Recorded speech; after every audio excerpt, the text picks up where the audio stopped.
wabarakatuh. Alhamdulillah wassalatu wassalamu ala Rasulillah.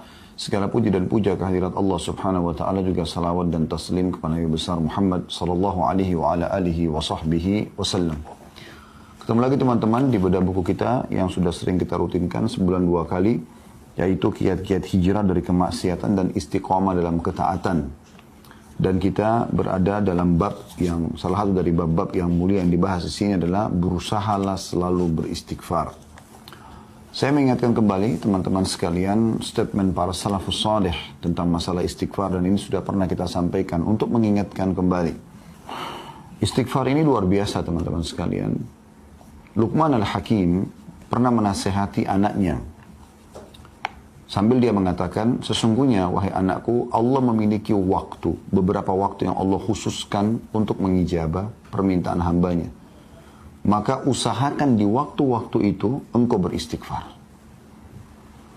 Kira-kira apa rahasia dari perkataan Luqman al-Hakim ini teman-teman sekalian? Kenapa dia tidak mengatakan, mintalah keselamatan untukmu, mintalah harta, mintalah keturunan, ya, atau apa saja yang lainnya? Beliau menyuruh anaknya beristighfar, padahal anaknya bukan sedang melakukan dosa. Ternyata teman-teman sekalian, istighfar ini bukan hanya sekedar memaafkan kesalahan-kesalahan kita, memutihkan kesalahan-kesalahan kita. Tetapi ada hadis Nabi SAW yang masyhur. Sudah sering kita sampaikan hadis ini, dan ini hadis yang sahih. Riwayatkan Bukhari. Kata Nabi SAW, man lazima istighfara, ja'alallahu lahu min kulli hammin faraja. Wa min kulli diqin makhraja wa razaqahu min haitsu la yahtasib. Ini faedah istighfar yang jarang orang renungi. Dia berpikir istighfar hanya mengampuni dosa saja. Perhatikan, barang siapa yang rutin beristighfar, ada dosa atau tidak ada dosa, ya, maka niscaya atau pasti Allah akan menjadikan untuknya kelapangan dari setiap kesedihan. Ada apapun yang dia hadapi, maka akan selesai urusannya. Dan jalan keluar dari setiap kesempitan. Serta Allah akan memberikan rezeki dari arah yang tidak disangka-sangka. Ini luar biasa ini. Allah akan berikan solusi dari setiap kesedihannya, jalan keluar daripada setiap kesempitan, dan diberikan rezeki dari tempat tidak disangka-sangka. Oleh karena itu teman-teman sekalian, judul kita sangat tepat sekali, yaitu masalah berusahalah beristighfar. Jadi tidak harus istighfar itu pada saat punya dosa, ya. Dan kita sedang membahas sub daripada judul kita ini, berusaha untuk istighfar, tentang situasi dan kondisi untuk istighfar. Dan kita sudah menjelaskan di poin pertamanya, memang ketika melakukan dosa. Tapi kan ada poin-poin lain, walaupun tidak sedang melakukan dosa, dianjurkan selalu melazimkan atau merutinkan istighfar. Yang terakhir teman-teman sekalian yang kita bahas adalah beberapa dalil yang mulia. Kalau teman-teman yang pegang bukunya di halaman 75, ada Rasulullah SAW bersabda kepada Ummul Mukminin Aisyah radhiyallahu anha. Ini pengulangan ya, mereview apa yang terakhir kita pelajari. Ya Aisyatu, in kunti almamti bi dzambin fastaghfirillah, fa inna at-taubata min adz-dzambi nadamu wal istighfar. Wahai Aisyah, jika kamu telah melakukan dosa, maka mohon ampunlah kepada Allah. Sebab sesungguhnya taubat dari dosa adalah penyesalan dan beristighfar. Hadis ini riwayat Ahmad. Pernah juga satu kali Aisyah berkata, radhiyallahu anha, tentu tidak disebutkan dalam buku kita, ini tambahan saja. Dia mengatakan, pada saat saya melihat Rasulullah SAW lagi sangat nyaman, maka saya mengatakan, ya Rasulullah, berdoalah untukku. Maka kata Nabi SAW, ya Allah, ampunilah seluruh dosa Aisyah yang pernah dilakukan, yang lalu, dan yang akan datang. Apapun yang dia sembunyikan, apapun yang dia terang-terangkan. Maka Aisyah pun tersenyum, bahkan dia sempat tertawa gembira, sampai-sampai dia meletakkan dahinya di tanah. Maka Nabi SAW mengatakan, apa kau gembira dengan doaku? Kata Aisyah, tentu ya Rasulullah. Artinya doa Nabi diijabah. Dan belum Aisyah melakukan sudah dimaafkan. Itu permohonan suami yang saleh, seorang Nabi yang mulia, pimpinan Adam, untuk seorang wanita. Khusus lagi buat dia. Bagaimana kita tidak anggap ini sebuah doa yang mulia? Tapi apa perkataan Nabi SAW?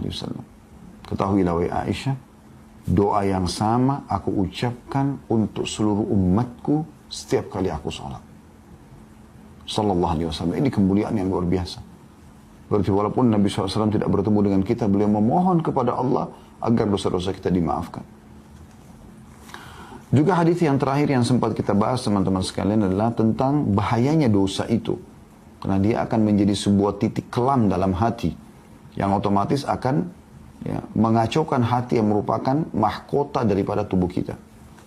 Hadis Nabi SAW di halaman 77 ya, atau di halaman 76. Innal abda idza akhta'a khati'atan nukitat fi qalbihi nuqtatun sauda. Fa idza huwa naza'a wastaghfara wa taba suqila qalbuhu. Wa in 'ada zida fiha hatta ta'lu 'ala qalbihi. Wa huwa ar-ranu alladhi dzakara Allah kalla barrana 'ala qulubihim ma kanu yaksibun. Sesungguhnya seorang hamba bila melakukan satu kesalahan atau dosa, maka dalam hatinya terbentuk satu bercak hitam. Jika dia meninggalkan kesalahannya, beristighfar, memohon maaf, dan bertaubat, janji sama Allah tidak mengulanginya, maka hatinya dibuat cemerlang kembali, cerah kembali, segar kembali. Jika dia kembali melakukan dosa, maka bercak hitam itu dibuat semakin bertambah sehingga menutupi hatinya. Dan itulah makna tafsir kata arran dalam firman Allah Subhanahu wa taala, kalla barrana ala qulubihim ma kanu yaksibun. Sekali-kali tidak, bahkan apa yang mereka kerjakan itu telah menutupi hati mereka. Maksudnya dosanya. Ya. Dan ini sudah kita jelaskan panjang lebar pada pertemuan yang lalu. Kita lanjutkan dengan poin yang kedua. Waktu-waktu yang dianjurkan beristighfar setelah poin pertama yaitu melakukan dosa, langsung istighfar. Yang kedua adalah setelah melaksanakan ketaatan. Rasulullah SAW bila selesai mengerjakan sholat, beliau beristighfar 3 kali dan mengucapkan Allahumma antas salam wa minkas salam tabarakta ya dzal jalali wal ikram. Beliau mengatakan astagfirullah, astagfirullah, astagfirullah pertama sekali begitu salam, agar kalau ada kesalahan dalam sholat dimaafkan oleh Allah. Lalu beliau mengatakan, ya Allah, engkaulah zat yang maha memberi keselamatan dan darimulah segala keselamatan. Maha suci engkau, wahai zat yang maha agung lagi maha mulia. Ini diriwayatkan Bukhari dan Muslim dan juga Imam Ahmad. Seusai menunaikan haji, Allah Subhanahu wa taala juga memerintahkan pada ibadah haji ibadah yang mulia. Tapi tetap diikuti dengan istighfar, orang itu melakukan dosa atau tidak. Dalam firman-Nya dalam surah Al-Baqarah ayat 199, Allah berfirman, A'udzu billahi minasyaitonir rajim. Tsumma afidhu min haitsu afadha an-nasu wastaghfirullah innallaha ghafurur rahim. Kemudian bertolaklah kalian dari tempat yang banyak orang bertolak, maksudnya dari Arafah di tanggal 9 Zulhijjah menuju ke Muzdalifah, dan mohonlah ampunan kepada Allah, sesungguhnya Allah Maha Pengampun lagi Maha Penyayang. Jadi puncak ibadah haji hari Arafah itu, tanggal 9 Zulhijjah. Dan justru pada saat itu Allah Subhanahu wa taala menyuruh istighfar. Saya juga pernah ingatkan ya, bagaimana Nabi Adam alaihissalam, bagaimana Nabi Yunus alaihissalam pada saat mereka melakukan pelanggaran yang sudah Allah gambarkan. Nabi Adam memakan dari pohon buah yang dilarang, kemudian Nabi Yunus meninggalkan kaumnya sebelum diizinkan, walaupun niatnya baik ingin mencari lokasi dakwah baru, tapi belum ada perintah dari Allah. Maka mereka bukan minta kepada Allah, bukan Nabi Adam minta agar dikembalikan ke surga, dikembalikan fasilitasnya, bukan juga Nabi Yunus minta dikembalikan kepada kaumnya.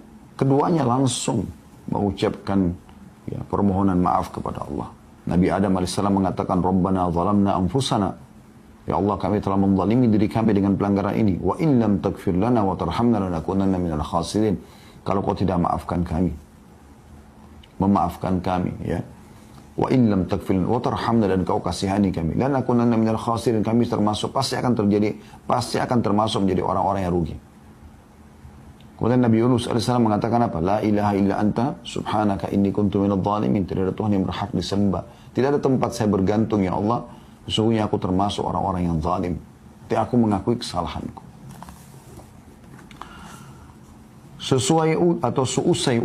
seusai wudu disyariatkan juga membaca subhanakallahumma wa bihamdika asyhadu an la ilaha illa anta astaghfiruka wa atubu ilaik. Maha suci engkau ya Allah dan segala puji bagimu. Aku bersaksi tiada Tuhan yang berhak disembah kecuali engkau. Aku beristighfar dan bertaubat kepadamu. Ini mirip dengan doa kafaratul majlis ya. Pada saat dari majlis juga begitu. Intinya disuruh memohon ampun. Begitu juga seusai melaksanakan qiyamul lail, sholat yang mulia. Dianjurkan Allah menyifati hamba-hambanya yang suka sholat malam ini. Semoga Allah jadikan kita mereka. Dengan firman-Nya dalam surah Al-Imran ayat 17.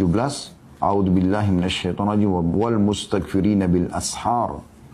Dan orang-orang yang setelah mereka sholat malam mereka suka memohon ampun pada waktu sahur atau sebelum fajar. Saya ingatkan kembali, istighfar bukan hanya diucapkan kalau dosa sedang terjadi. Ini penting. Saya sudah bacakan tadi hadis yang sahih. Man lazimal istighfar, ja'alallahu lahu min kulli hammin faraja. Siapa yang selalu rutin melakukan istighfar, Allah akan berikan, ya, kalau kita bahasakan, kegembiraan setelah kesedihan. Wa min kulli diqin makhraja, dan dari setiap kesempitan jalan keluar. Wa razaqahullah min haitsu lam yahtasib, dan Allah akan berikan dia rezeki dari tempat dia tidak sangka-sangka. Jadi istighfar mendatangkan rezeki, istighfar memberikan kegembiraan pada saat kita sedang sedih, istighfar akan memberikan solusi dari permasalahan yang sedang kita hadapi. Ada seorang diceritakan di Pakistan, ya, ini kisah dinukil oleh Syekh Hasan bin Ahmad bin Hasan, ya. Kebetulan beliau tulis buku tentang keajaiban sedekah dan istighfar. Di kisah beliau terakhir di buku itu saya sempat baca, dia cerita tentang ada seorang di Pakistan terjadi gempa dan dia menceritakan kisahnya. Pada saat dia sedang selesai sholat, kemudian dia ingin rebahan di malam hari, tiba-tiba terjadi gempa. Dan itu hitungan menit saja. Bahkan tiba-tiba dinding-dinding rumah retak, atap-atap mulai rubuh. Dan orang ini mengatakan, saya tidak tahu harus berbuat apa lagi. Tapi akhirnya lisannya diilhamkan oleh Allah untuk mengatakan istighfar. Astagfirullah, astagfirullah. Sudah pasrah saja. Karena nggak mungkin lari. Lagi berubuh, lagi runtuh bangunan tersebut. Maka setelah selesai gempa itu dalam hitungan menit, subhanallah, rumah semua runtuh, kecuali atap yang dia ada di bawahnya. Hanya itu yang bertahan dengan sedikit tembok yang menahannya. Kemudian dia bilang dia bisa keluar dari permasalahan itu. Beliau juga mengangkat kisah ada seseorang yang sudah lama menikah, tidak punya keturunan.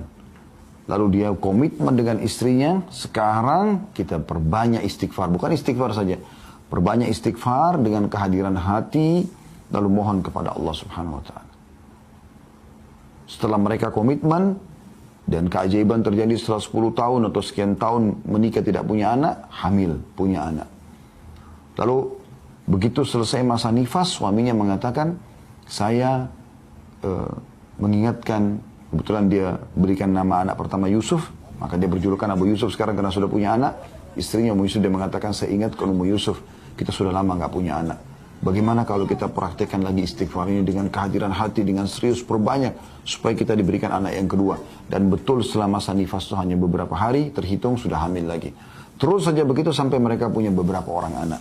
Sampai waktu sudah punya anak sekian banyak, ya, sempat Ummu Yusuf mengatakan, kita berhentikan dulu amalan ini. Bukan berhentikan istighfarnya, maksudnya istighfar khusus untuk minta keturunan. Biarkan anak-anak kita besar dulu. Setelah mereka besar sedikit, kemudian dia pun ya, memohon lagi kepada Allah dan hamil lagi istri. Selama itu bukan bentrok dengan sunnatullah, peraturan yang Allah buat teman-teman sekalian, seperti misalnya Anda istighfar minta supaya malam hilang, itu nggak mungkin terjadi karena itu sunnatullah, peraturan Allah yang nggak mungkin berubah. Atau Anda memohon istighfar kepada Allah agar jenis kelamin laki-laki kalau Anda perempuan hilang, nggak mungkin, sudah sunnatullah, nggak mungkin. Atau hilang tidak ada kematian, nggak mungkin. Gitu. Selama bukan bentrok sama sunnatullah, maka tidak ada yang mustahil bagi sang pencipta Allah. Berita gembira bagi Anda yang belum punya keturunan, yang belum punya pasangan, yang terlilit utang, yang selalu merasa kesedihan, ya, yang masih kena sihir dan belum sembuh, yang semuanya istighfar. istighfar. Tapi istighfar yang benar-benar tutup mata Anda, renungi, ya. Tulus ikhlaskan niat astaghfirullahaladzim alladzi la ilaha illa huwal hayyul qayyum wa atubu ilaih. Saya pribadi teman-teman pernah duduk di Madinah pada saat kami mau ujian. Itu saya duduk sambil coba baca pelajaran, belum faham-faham teman-teman. Kemudian saya tiba-tiba mengingat dulu ada satu dosen tingkat 2 kuliah di dakwah waktu itu. Kemudian dia mengatakan atau kita pelajari hadis termasuk dengan sanad-sanadnya, yang siapa yang membaca astaghfirullahaladzim alladzi la ilaha illa huwal hayyul qayyum wa atubu ilaih, ada sifat Allah al-hayyul qayyum yang maha hidup dan terus-menerus mengurus makhluknya, maka akan diampuni dosanya walaupun sebanyak buih di lautan. Subhanallah, saya berapa kali baca gak faham-faham dan tidak konsentrasi, pecah konsentrasi. Sebentar berdiri ngambil air zam-zam, sebentar kembali lagi, sebentar tersibukkan dengan mengkonsumsi ada cemilan yang saya bawa. Sebentar saya sempat menghayal sejenak, ini kok nggak fokus ya. Maka saya coba baca istighfar ini teman-teman. Sekali saya baca, dengan saya niat renungi, belum terasa apa-apa. Tapi begitu saya ulangin 5, 6, 7 kali, tapi terus dengan tenang, dengan konsentrasi, beda sekali subhanallah. Saya merasa seperti ada semangat baru yang membuat akhirnya saya lebih semangat dan muncul tiba-tiba. Setelah itu saya baca, alhamdulillah saya faham pelajaran tersebut dan nilainya masya Allah tabarakallah, besoknya luar biasa, memuaskan itu. Jadi ini luar biasa teman-teman sekalian. Jadi memang istighfar itu bukan hanya sekedar memaafkan, bukan hanya sekedar pengakuan penyesalan, permohonan maaf kepada Allah pada saat kita berdosa, tapi memang untuk memberikan solusi dari setiap permasalahan kita. Bahkan Nabi SAW mengatakan tadi, memberikan rezeki dari tempat tidak disangka-sangka. Ya.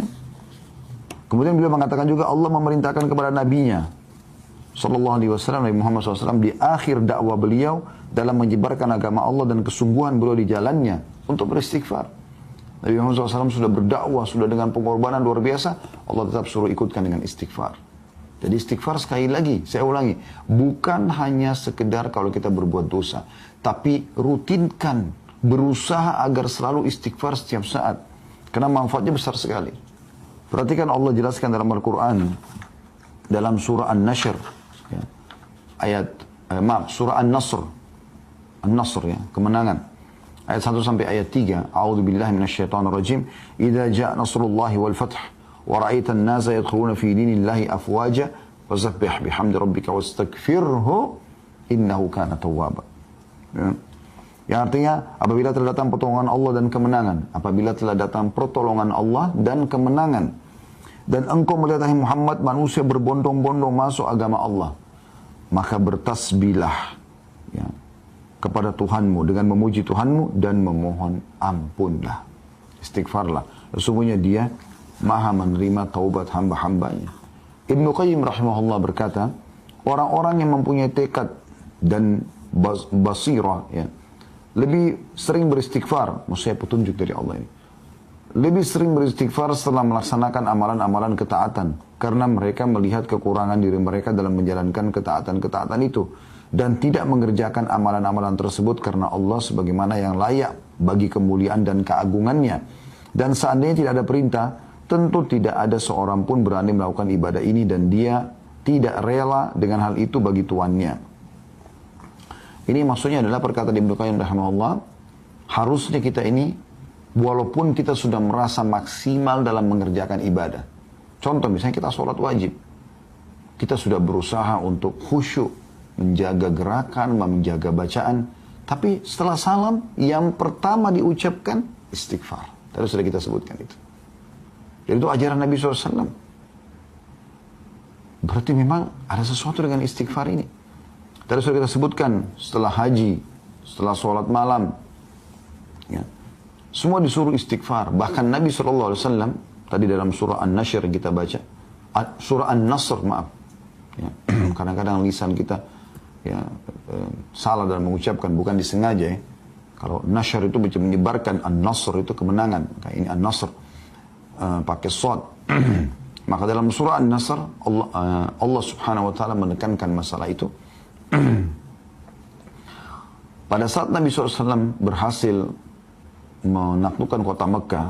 Kemudian beliau setelah itu melaksanakan peperangan lanjutan yaitu perang Hunain dan mengalahkan suku Hawazim, suku yang besar setelah Quraisy. Maka dua suku besar di Jazirah Arab sudah takluk, bahkan panglima perangnya masuk Islam pada saat itu.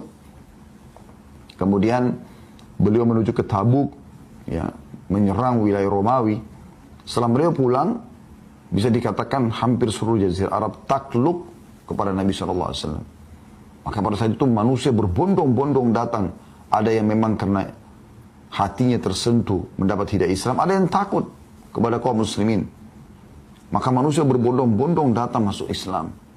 Allah mengatakan, pada saat kemenangan Allah sudah datang, hai Muhammad, dan kau melihat manusia berbondong-bondong masuk ke agama Allah, maka bertasbihlah kepada Tuhanmu. Bilang subhanallah, maha suci Allah. Alhamdulillah, segala puji bagi Allah. Kemudian beristighfarlah. Wastaghfiruh. Nabi disuruh istighfar. Karena jangan sampai nanti ini bisa membuat riya, bisa membuat sombong. Istighfar membuat kita lebih merendah. Karena Allah maha menerima taubat hamba.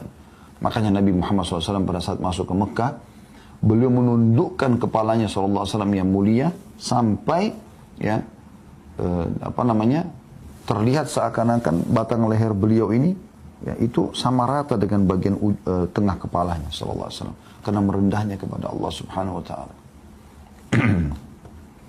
Yang ketiga, dalam zikir-zikir rutin harian, kata beliau, ya, ini yang dianjurkan istighfar. Doa-doa sholat pada umumnya berisi istighfar. Misalnya dalam doa istiftah, ya, di dalam doa sujud, ya. Kan itu doa istiftah misalnya, atau istiftah itu kan Allahumma ba'id baini wa baina khatayaya, ya. Ya Allah, jauhkan antara aku dengan dosaku, gitu kan. Ya, itu termasuk memohon ampun. Di antara doa sujud, Rabbighfirli warhamni, Rabbighfirli, ya Allah ampunilah aku, warhamni, kasihanilah aku, dan seterusnya. Dalam ruku dan sujud ada subhanakallahumma bihamdika Allahumma gfirli. Ini salah satu doa ruku yang sama juga dengan doa sujud. Maha suci engkau ya Allah, ampunilah dosa-dosaku, gitu kan. Ketika Abu Bakar radhiyallahu anhu memohon atau meminta kepada Nabi SAW agar mengajarinya doa yang akan dia ucapkan dalam sholat khusus, Abu Bakar minta doa khusus, ya Rasulullah, saya minta doa khusus dari Anda, saya baca dalam sholat saya. Lalu Nabi SAW memerintahkan membaca Allahumma inni zalamtu nafsi zulman kathiran wa la yakfiru dhunuba illa ant faghfirli min indika warhamni innaka antal ghafurur rahim. Ya Allah, sungguhnya aku telah banyak berbuat kezaliman, dosa maksudnya, kepada diriku, dan tidak ada yang mengampuni dosa-dosa selain engkau. Maka ampunilah aku dengan ampunan dari sisimu dan rahmatilah aku, sesungguhnya engkau maha pengampun lagi maha penyayang. Hadis riwayat Bukhari, Muslim, dan juga Ahmad. Artinya hadis ini hadis sahih. Para Abu Bakar waktu itu bukan sedang melakukan dosa. Beliau datang kepada Nabi SAW minta diajarkan doa khusus, dan doanya mengatakan Allahumma inni zalamtu nafsi zulman katsira. Ya Allah, aku telah menzalimi diriku dengan kezaliman yang banyak. Para Abu Bakar bukan radhiyallahu anhu melakukan dosa pada saat itu, ya. Demikianlah, kata beliau, Anda mengetahui bahwa tidak ada tempat pun yang di dalamnya disyariatkan berdoa dalam sholat, melainkan di dalamnya disyariatkan beristighfar. Dalam zikir-zikir pagi dan petang disyariatkan supaya berdoa dengan sayyidul istighfar, tuannya istighfar. Yang Anda sudah tahu tentu, Allahumma anta rabbi, sudah pernah kita bahas itu, ya. Ya Allah, engkau adalah penciptaku.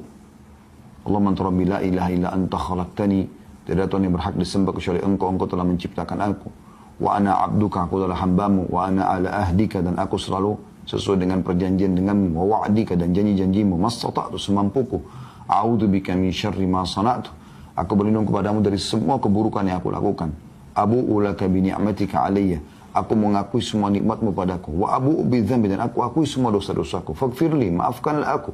Fa innahu la yaghfiru dzunuba illa anta, karena tidak ada yang bisa mengampuni dosa kecuali engkau. Apa kata Nabi SAW?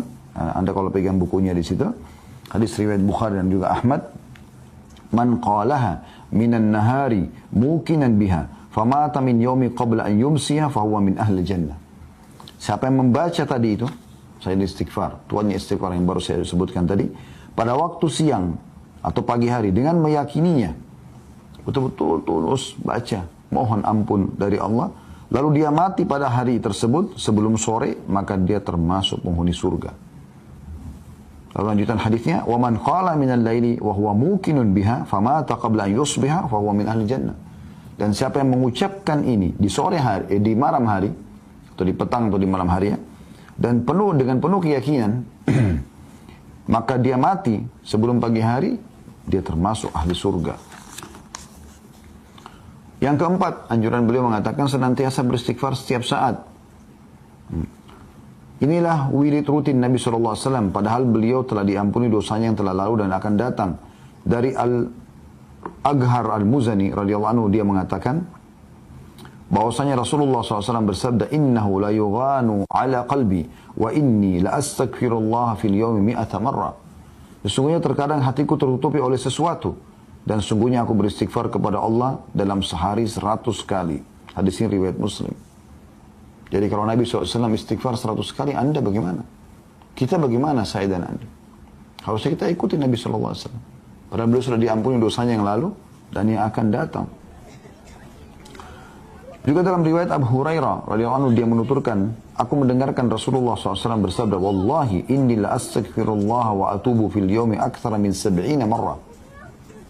Beliau bersumpah atas nama Allah mengatakan, demi Allah, untuk memastikan agar umatnya tidak usah ragu dengan ini. Sesungguhnya aku beristighfar dan bertobat kepada Allah dalam sehari lebih dari 70 kali. Hadis ini riwayat Bukhari. Ya. Jadi lebih dari 70 kali nyambung dengan hadis yang sebelumnya tadi. Beliau mengatakan 100 kali. Lebih dari 70 kan bisa 100. Dan disentuhkan sudah di hadis yang pertama tadi kalau 100 kali beliau membacanya. Dan Ibnu Umar meriwayatkan juga, dia menuturkan, inna kunna la na'uddu li Rasulillah sallallahu alaihi wasallam fil majlisil wahidi 100 marrah rabbighfirli wa tub alayya innaka antat tawwabur rahim. Sesungguhnya kami biasa menghitung bahwa dalam satu majlis Rasulullah SAW mengucapkan doa ini 100 kali. Wahai Tuhanku, ampunilah aku dan terimalah taubatku. Sesungguhnya engkau maha penerima taubat lagi maha penyayang. Hadis ini riwayat Abu Dawud, Tirmidzi, dan dikatakan hadisnya hasan sahih. Rabbi ghafirli wa tub alayya innaka antat tawwabur rahim. Nabi SAW membacanya dalam satu majlis 100 kali. Dari riwayat ini kita bisa lihat bahwasanya bukan berarti angka istighfar dipatok 100 kali. Tapi bisa bermakna bahwasanya Nabi SAW di setiap kali kesempatan membaca minimal 100 kali. Atau membaca 100 kali istighfar. Ya. Artinya dalam sehari bisa lebih daripada itu. Maka boleh orang seperti dulu kita berusaha selalu istighfar setiap saat. Pokoknya jangan diam teman-teman sekalian. Diam Anda itu zikrullah, berdoa, memuji Allah kah, bertakbir kah, bertahlil kah, beristighfar kah, terus. Dalam banyak doa yang diucapkan oleh Nabi SAW, beliau senantiasa memohon ampun kepada Allah. Seperti misalnya dari Aisyah radhiyallahu anha, beliau berkata, "Ma shallan Nabi sallallahu alaihi wasallam salatan ba'da an nazalat alaihi idza jaa nasrullah wal fathu illa yaqulu fiha subhanaka rabbana wa bihamdika Allahumma ighfirli." Tidaklah Nabi SAW melaksanakan solat setelah turunnya ayat surah An-Nasr tadi ya. Pada saat datang kemenangan Allah, idza jaa nasrullah wal fath. Kecuali beliau selalu membaca subhanaka rabbana wa bihamdika Allahumma ighfirli. Maha suci engkau wahai Tuhan kami dan segala puji bagimu ya Allah, ampunilah aku. Saya ulangi, maha suci engkau ya Allah, subhanaka rabbana, maha suci engkau wahai Tuhan kami, wa bihamdika, dan puji-pujian untukmu. Allahumma ighfirli, ya Allah ampunilah aku. Dari Nabi SAW selalu baca ini, Allahumma ighfirli, Allahumma ighfirli. Dari Abu Musa radhiyallahu anhu dari Nabi SAW bahwa beliau juga pernah berdoa dengan doa ini, Rabbi gfirli khati'ati wa jahli, Rabbi gfirli khati'ati wa jahli, wa israfi fi amri kulli, wa ma anta a'lamu bihi minni, Allahumma gfirli khatayaya wa amdi, wa jahli wa hazli, wa kulla dhalika indi, Allahumma gfirli ma qaddamtu wa ma akhartu wa ma asrartu wa ma alantu, anta al-muqaddimu wa anta al-muakhiru wa anta ala kulli syai'in qadir. Ya Allah, ampunilah kesalahanku, ketidaktahuanku, berlebih-lebihanku dalam segala urusanku. Dan apa yang engkau lebih tahu mengenai hal itu daripada aku. Ya Allah, ampunilah kesalahanku, kesengajaanku, ketidaktahuanku, dan kelemahanku. Semua itu ada padaku. Ya Allah, ampunilah dosa-dosaku yang telah lalu dan akan datang. Apa yang aku lakukan secara sembunyi-sembunyi dan secara terang-terangan. Engkau lah yang maha mendahulukan dan engkau lah yang maha mengakhirkan. Dan engkau maha kuasa atas segala sesuatu. Hadis riwayat Bukhari dan Muslim. Dan Nabi SAW sering baca ini. Perhatikan teman-teman, lafadznya luar biasa. Ya, lafadznya luar biasa. Ya Allah, ampunilah kesalahanku dan ketidaktahuanku dan berlebih-lebihanku dalam semua urusanku. Karena Nabi SAW tidak berlebihan. Tapi beliau merendah di hadapan Sang Pencipta Allah. Ini luar biasa. Dan apapun yang engkau ketahui, atau engkau lebih tahu daripada aku. Ya Allah, ampunilah kesalahanku, diulangi lagi. Kesengajaanku, ketidaktahuanku, dan kelemahanku. Semua itu ada padaku. Jadi beliau mengucapkan luar biasa. Ya Allah, ampunilah dosa-dosaku yang lalu dan akan datang. Perhatikan, memohon maaf bukan cuma yang lalu, yang akan datang pun kita minta. Serta yang aku lakukan sembunyi-sembunyi dan terang-terangan. Jadi ini permintaan yang luar biasa. Ya. Dari Ibnu Abbas juga radhiyallahu anhu bahwasanya Rasulullah SAW pernah berdoa, Allahumma laka aslamtu, wa bika amantu, wa alaika tawakkaltu, wa ilaika anabtu, wa bika khasamtu, wa ilaika hakamtu, faghfir li ma qaddamtu, wa ma akhartu, wa ma asrartu, wa ma alantu, antal muqaddim, wa antal muakhir, la ilaha illa ant. Ya Allah, kepadamu lah aku berserah diri. Allahumma laka aslamtu. Wa bika amantu, kepadamu lah aku beriman. Wa alaika tawakkaltu, kepadamu lah aku bertawakal, mengalihkan urusan pekerjaanku. Wa ilaika anabtu, dan kepadamu lah aku akan kembali. Wa bika khasamtu, dan dengan hujjamu aku berargumen. Kemudian dikatakan wa ilaika hakamtu, dan kepadamu lah aku meminta keputusan. Faghfir li ma qaddamtu wa ma akhartu, maka ampunilah semua dosaku yang lalu dan yang kemudian. Ya, perhatikan selalu diikuti dengan yang akan datang. Ya. Wa ma asrartu wa ma alantu, dan apapun yang aku rahasiakan dan aku tampakkan. Antal muqaddim wa antal muakhir, la ilaha illa anta. Karena kau zat yang mendahulukan dan mengakhirkan, tidak ada Tuhan yang berhak disembah kecuali engkau. Hadis ini riwayat Bukhari Muslim. Kata penulis, ya Allah, dosa apa gerangan yang dilakukan oleh jiwa yang suci tersebut? Maksudnya Nabi Muhammad SAW. Sampai begitu luar biasa memohon pemaafan kepada Allah. Kesalahan apakah yang disembunyikan dan dinyatakan? Karena Nabi SAW tidak ada yang tersembunyi. Apapun dari sikap beliau, perbuatan beliau kepada Allah Subhanahu wa Ta'ala. Yang terdahulu dan kemudian yang beliau lakukan. Apa yang Nabi lakukan? Dosa masa lalu. Dan dosa akan datang. Tidak ada sebuah kerendahan. Tapi beliau ingin menekankan kerendahannya kepada Allah Subhanahu wa Ta'ala. Kalau dia hamba, ya dia ingin menekankan pada umatnya, aku saja begini, bagaimana kalian? Kata penulis, jika Nabi SAW yang telah diampuni dosa-dosanya yang terdahulu dan yang kemudian, atau terkemudian, tinggi sebutan beliau dan tinggi derajat beliau, beristighfar kepada Allah dalam sehari 100 kali, bahkan dalam satu majlis 100 kali. Lalu bagaimana halnya dengan kita, orang-orang yang sering mencampur adukkan antara kebaikan dan keburukan, sering melakukan dosa dan tidak sempurna dalam melaksanakan kewajiban? Bagaimana bisa kita tidak istighfar kecuali hanya habis sholat, astagfirullah, astagfirullah, selesai? Bagaimana kita lalaikan istighfar 100 kali minimal dalam sehari? Nabi SAW kadang-kadang 100 kali dalam satu majlis. Rabbi ghifirli wa tub aliyya. Selalu beliau ulang-ulangi. Ya. Jadi surah An-Nasr pada saat turun, Subhanaka Rabbina, ya, Subhanaka Allahumma wa bihamdika, ya, Allahumma ghfirli. Saudaraku yang mulia, kata beliau, karena sedemikian rupa kedudukan istighfar, maka jangan sampai ia berpisah dari kita di majlis atau kediaman. Hendaklah lisan kita senantiasa melantunkan istighfar dan taubat setiap saat dan setiap waktu. Serta hendaklah kita berusaha menjaga doa-doa rutin dan mengingat dosa-dosa kita dan kekurangan kita dalam menjalankan kewajiban kepada Allah dalam keadaan berdoa kepadanya. Ini Ramadan, kesempatan. Jiwa kita betul-betul lagi sangat siap untuk mendekatkan diri kepada Allah. Lebih siap dari sebelumnya. Jangan sia-siakan ini. Sehingga nanti akan Anda sudah seperti orang yang punya bekal yang sangat bagus, punya sangat kuat setelah Idul Fitri nanti. Untuk Anda terapkan dalam kehidupan sehari-hari. Ini masa training. Masih tersisa ya, sampai 7-8 hari ke depan. Jangan sia-siakan saudaraku. Istighfar yang berbekas dalam jiwa dan terlaksana tujuannya ialah istighfar yang di dalamnya hati dan lisan sejalan. Sebab istighfar adalah tanda taubat dan berhenti melakukan dosa serta perasaan berdosa dan bersalah. Maka sepatutnya kita, wahai saudaraku yang mulia, ya, agar hati kita mengucapkan istighfar dan penyesalan sebelum lisan kita. Jadi jangan cuma astagfirullah tapi munafik, hatinya enggak begitu.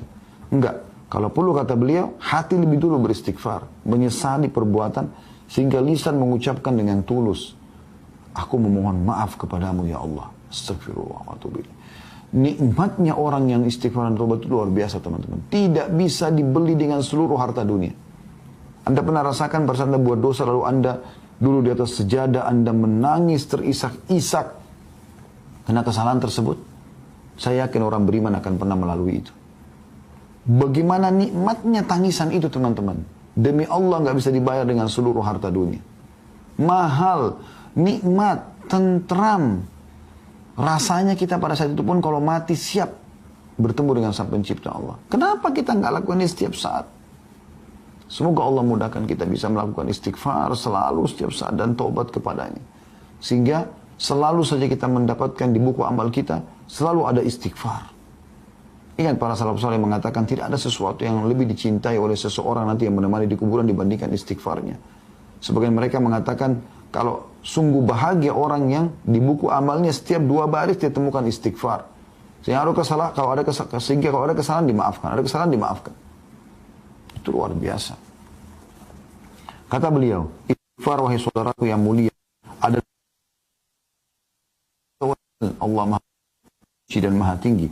Disebutkan dari Ali radhiyallahu anhu bahwasanya Rasulullah SAW bersabda, Inna rabbaka ya'jabu min abdihi idha qala rabbi gfirli dhunubi wa huwa ya'lamu annahu la yakfiru dhunuba ghairi.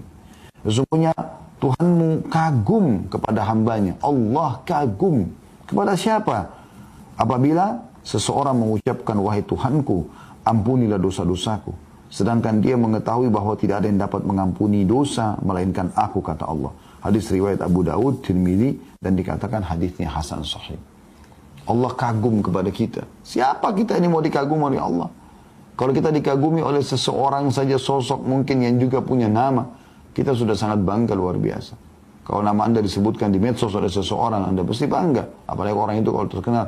Bagaimana dengan Sang Pencipta Allah kagum? Dengan lisan dan hati kita beristighfar. Merendah kepada Sang Pencipta Allah. Dan ingat, selalu saya ulangi lagi teman-teman. Ya, istighfar bukan hanya pada saat dosa terjadi. Iya, Anda butuh istighfar pada saat itu. Tapi tema kita ini, berusaha selalu istighfar setiap saat. Ya, itu bukan hanya karena itu. Ingat hadis tadi yang sudah saya sampaikan. Man lazima istighfar, ja'alallahu lahu min kulli hammin faraja. Siapa yang melazimi istighfar, merutinkannya selalu lisannya dan hatinya astagfirullah, atubu ilaih, sambil jalan, sambil lift, sambil belanja, sambil menyelesaikan pekerjaannya, tidak mengganggu apa-apa. Cuma lisan sama hati. Allah akan berikan kesenangan ya, dari kesedihannya, diganti kesedihan menjadi kesenangan. Wa min kulli dikin makhraja, dan dari setiap kesempitan jalan keluar. Warzaqallahu min haitsu la yahtasib, dan Allah akan berikan rezeki dari tempat tidak disangka-sangka. Ini luar biasa. Kemudian beliau tutup dengan hadis yang lain adalah diriwayatkan oleh Hakim dari hadis Ali radhiyallahu anhu, innallaha ta'ala la ya'jabu minal 'abdi idza qala la ilaha illa anta inni qad zalamtu nafsi faghfir li dhunubi innahu la yaghfiru dhunuba illa ant. Qala 'abdi 'arafa anna lahu rabban yaghfiru wa yu'aqib. Sesungguhnya Allah benar-benar kagum kepada seorang hamba apabila dia mengucapkan tidak ada Tuhan yang berhak disembah kecuali Engkau. Coba pelan-pelan ucapkan ini. Tidak ada Tuhan yang berhak disembah kecuali Engkau. Sesungguhnya aku telah menzalimi diriku. Aku telah melakukan dosa dan ini kezaliman terhadap diriku. Maka ampunilah dosa-dosaku. Bersihkan semua itu ya Allah. Sesungguhnya tidak ada yang dapat mengampuni dosa-dosa kecuali Engkau. Maka Allah berfirman, hamba-Ku mengakui bahwa dia mempunyai Tuhan yang akan dapat mengampuni dan menghukumnya. Hadis riwayat Al-Hakim.